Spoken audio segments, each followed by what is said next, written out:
Wow. Wow. Yeah. You all made it. Look at you. All of you made it this morning. I don't know how you did it. I just want to say thank you, thank you, thank you for having me. This is incredible to be with you today. And I just also, thank you so much to President Bernhardt and the Board of Trustees and faculty members. And I will, repeat what's been said. Happy Mother's Day.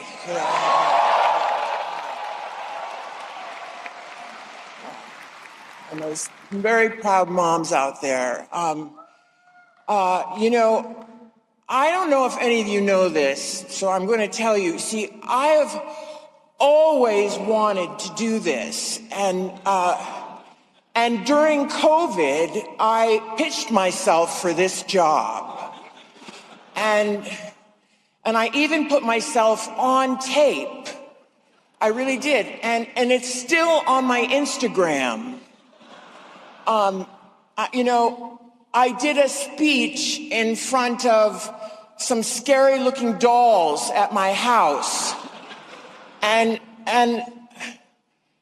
I did it, this was during the very center, the scariest part of lockdown. And I ended up getting a note back, and they said, "We've decided to go in a different direction." And, I guess I just want to say, I guess it wasn't my year, But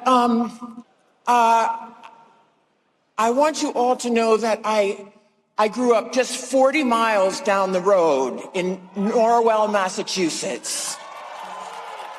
I did.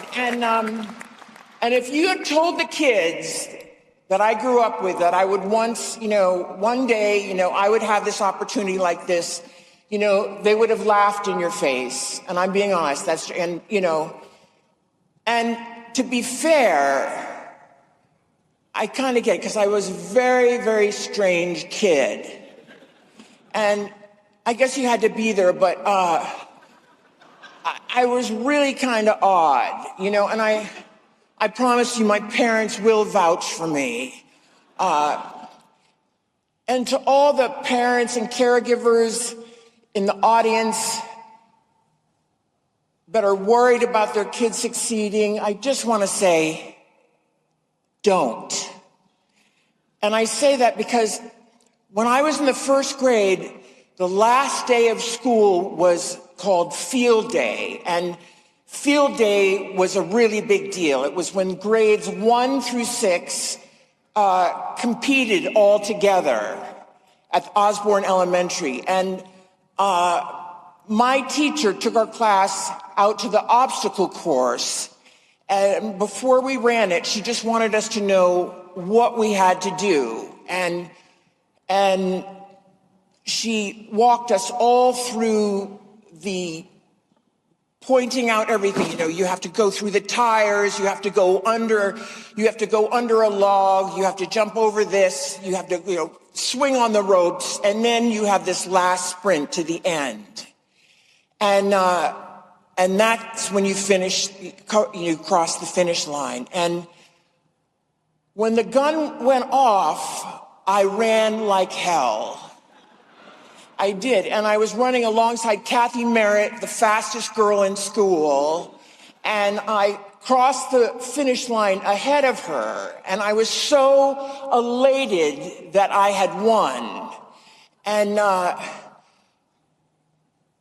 it meant, to me, it just meant that I was going to get the blue ribbon.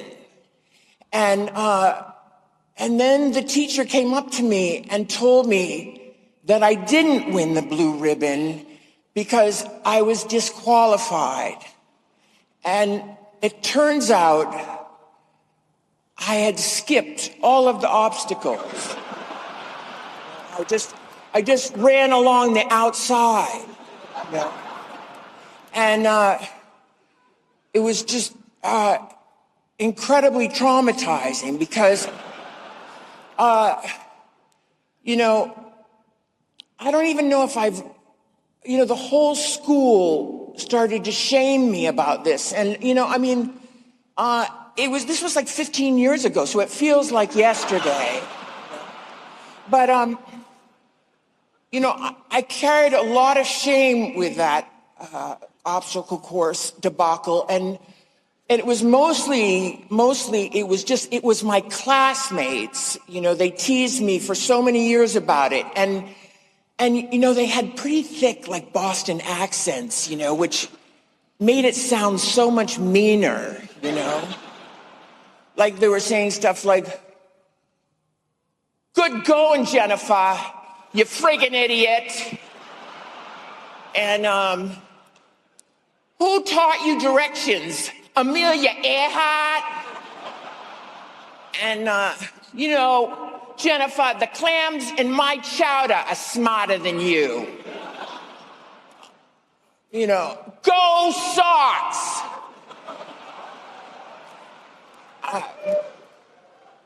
But you have to understand that I became completely paranoid as a little girl, and that I didn't understand. It was completely clear that I didn't understand what was going on, and I kind of didn't. I was unaware, and I realized I was going to go the rest of my life as a joke. And I was so uncomfortable with myself. I began to completely live in my head. And from that moment on, and, even as a child, who was scared, I just couldn't comprehend the world somehow. And somehow I made the decision in this moment, and I remember it well, that you just have to have insane expectations and believe they're going to come true. And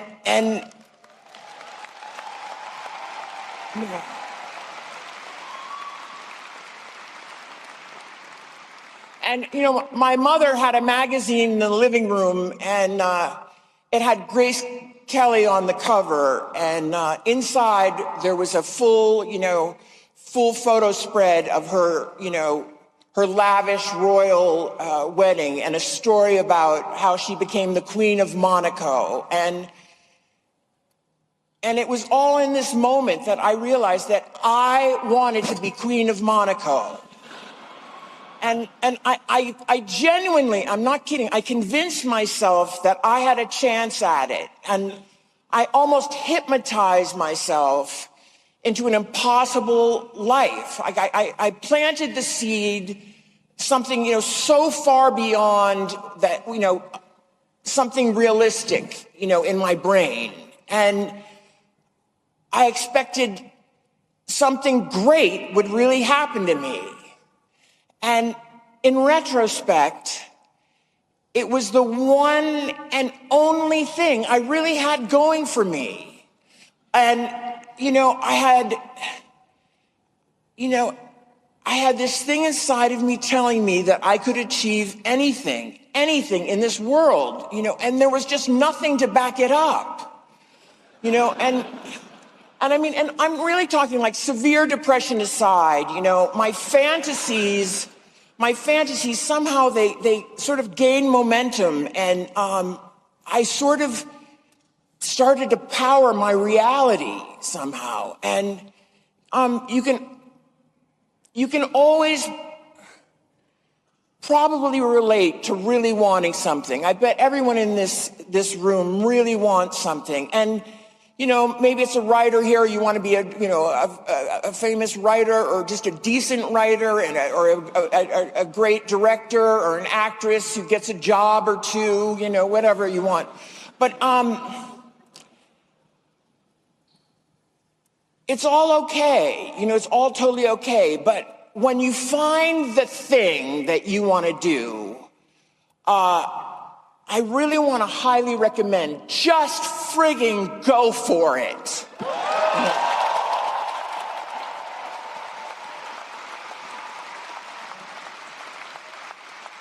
When you really have to psych yourself up into believing absurd possibilities, and you have to believe that they are not absurd.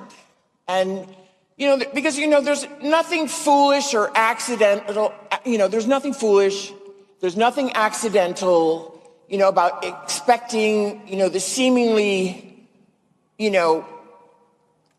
things are unattainable for yourself, and I don't care so much about what other people think right now. For so much of my life, I was in this constant state of just recovering from something that someone had said to me or had said about me. And that's what you get if you're overly sensitive, like I'm sure a lot of you can relate to this, but there is a benefit to being overly sensitive. And that is, I don't know. I think somehow you're better at stuff. I don't know. You're taking in, it's such a hard hit when people say stuff and you see, no one else is sort of reacting and you take it hard. But I swear to God, you pay for you benefit from the hit. And I don't even regret that anymore. And, I just want you all to hear me say that, don't listen to the people who mess up the real story that you've got going. And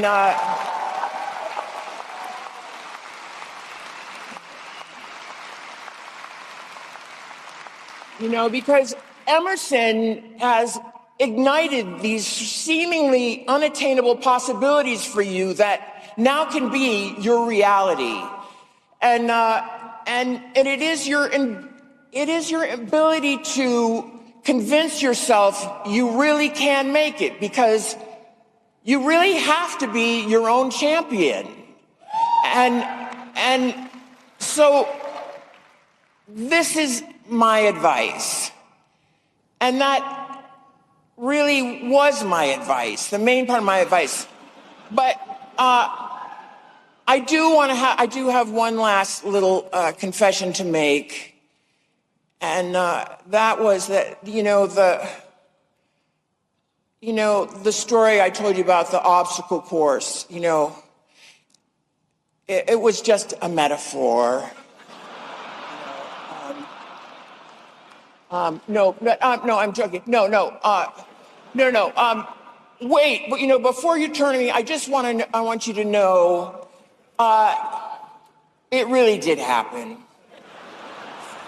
It really did. And it was super traumatizing, and, but I've somehow lived through it. And I brought it up to all of you today, not to rehash old wounds or anything, but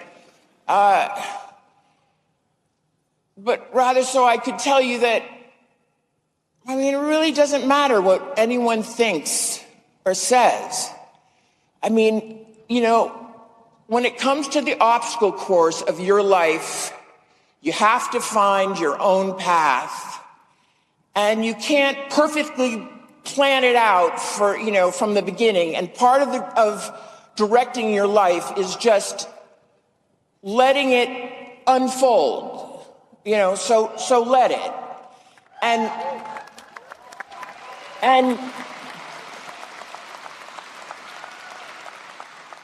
And personally, the best thing that happened to me is that it didn't happen to me for a very long time. And it didn't happen, it just didn't happen early on. And I think that is what kept me going with my unrealistic belief in myself and what was possible. And despite all of the hideous rejection, it just went on. I got turned down.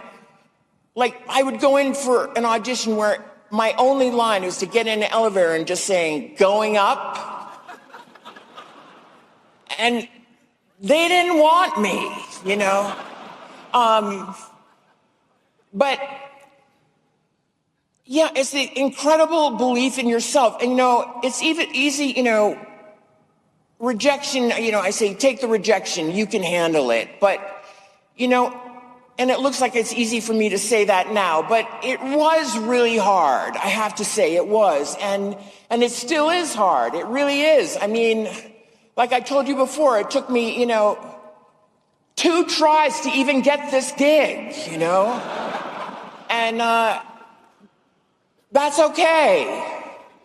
And, it's okay to be sensitive and feel things. I just want to say, feel things profoundly.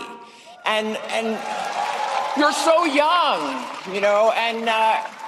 and you really can handle it.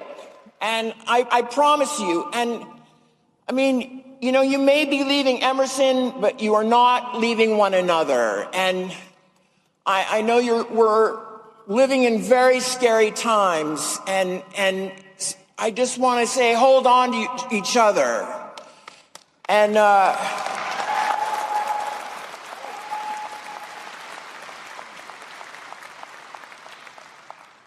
there are no great expectations to be realized without great people to realize with them. And I very strongly feel that way. I am so, I mean, I just can't, it's hard not to cry, but I'm so unbelievably proud of all of you. And I cannot wait to see, what's ahead for you.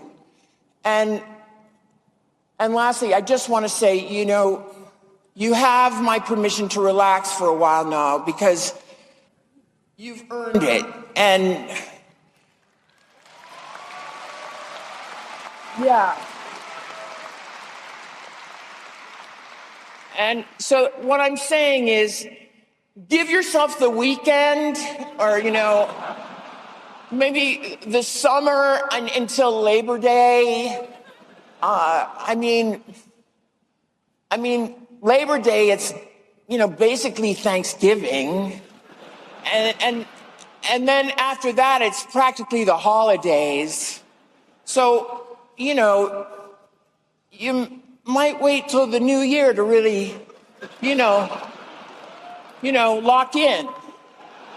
Yeah.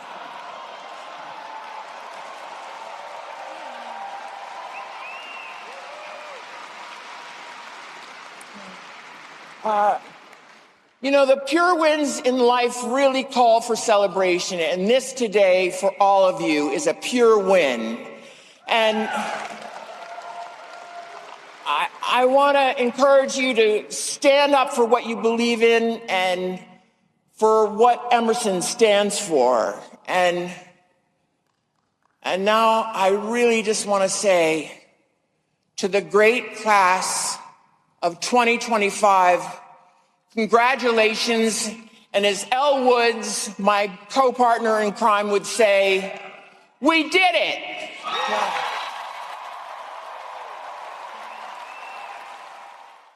Join our global community of English learners, absolutely free.